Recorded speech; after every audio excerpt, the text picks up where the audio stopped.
update us what's going on down there, over. A crewman tells Thompson that the cleanup is going well, creating a temporary sense of calm. Keep me informed, over. Will do. Over now.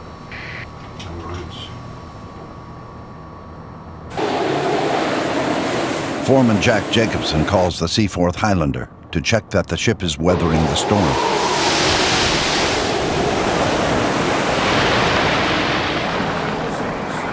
Captain Ronald Duncan will later testify that Jacobson gave him no indication that the Ocean Ranger was in any trouble.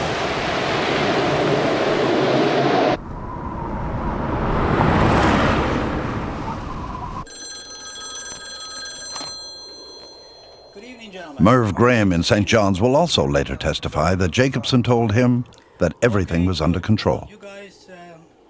Pat Ryan remembers thinking of her son Craig at sea during the storm.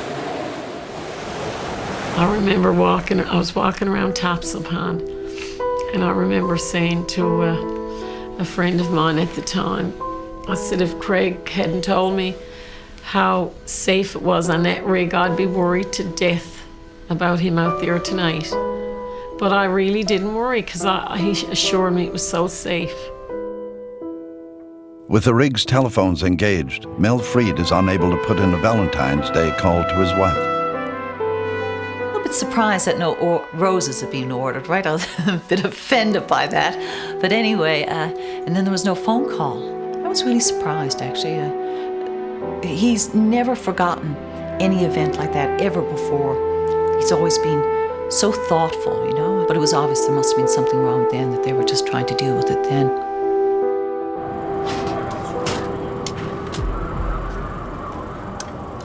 At 12:30 a.m., power is finally restored in the ballast control room.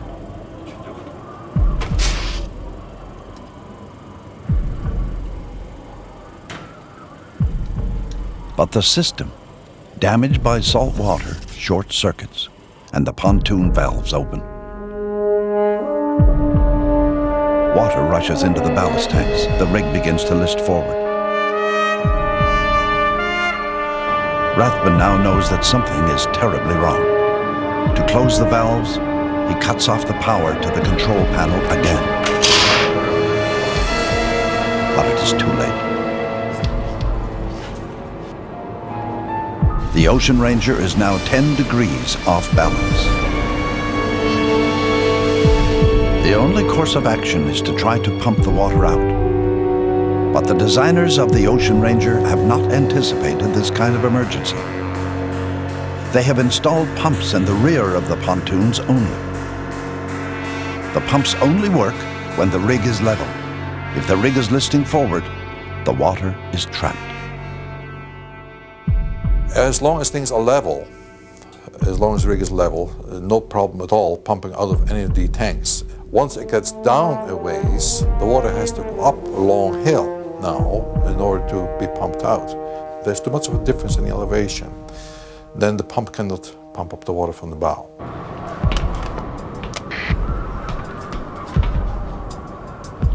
Okay, we'll try that. Stand by. Rathbun tries everything, but he still can't get the pumps to work. Still not working.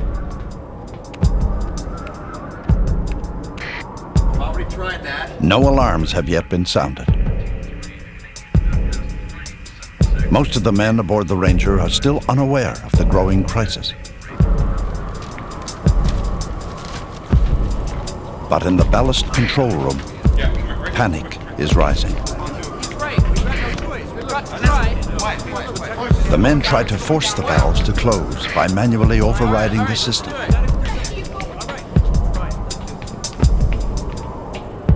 It's a complex system if you don't know how these things work, and then you simply guess at what might happen if you push this, pull that, which is sort of a last resort effort, which you don't really want to get into, but what else can you do now?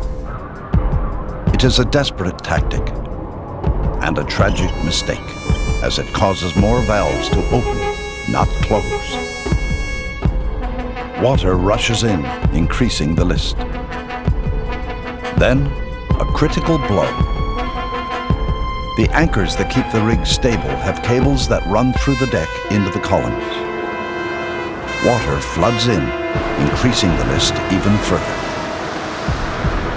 It's a desperate situation. It's exponentially worse as each wave goes by. The water gets into the chain lockers and they fill up. That will be the final straw. 1 a.m. Foreman Jack Jacobson calls Mobil's Merv Graham at home to tell him they are in serious trouble. Thank you, Merv. We'll keep you informed. Over and out. Graham takes immediate action. He alerts the Coast Guard, helicopter rescue crews, and all ships in the area. Aboard the Zapata Ugland, Derek Norman listens as the drama unfolds. She had developed a list of some degrees, which was considered to be a danger. So they made efforts to correct it, and I know that there was discussions going on between all the rigs and the Ranger and town about the ways to do this. Our ballast control operator, who was a very stoic Norwegian fellow, was shaking his head, and he said, "They're goners."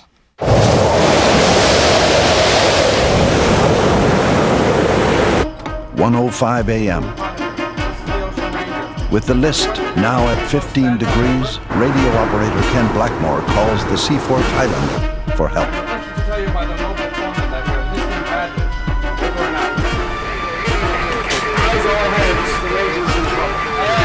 Rescue helicopters are unable to take off because of the storm.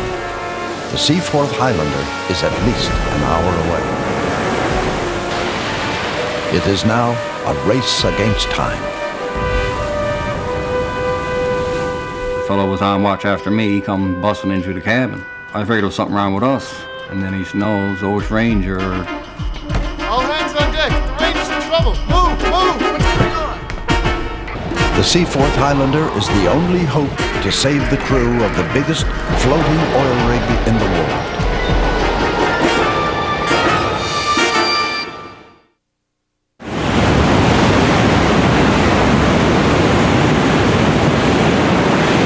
(1:10 a.m.) The Ocean Ranger is in a severe list, and the nearest help an hour away. Ken Blackmore makes the seaman's ultimate plea for help. West at the Mayday broadcast for the semi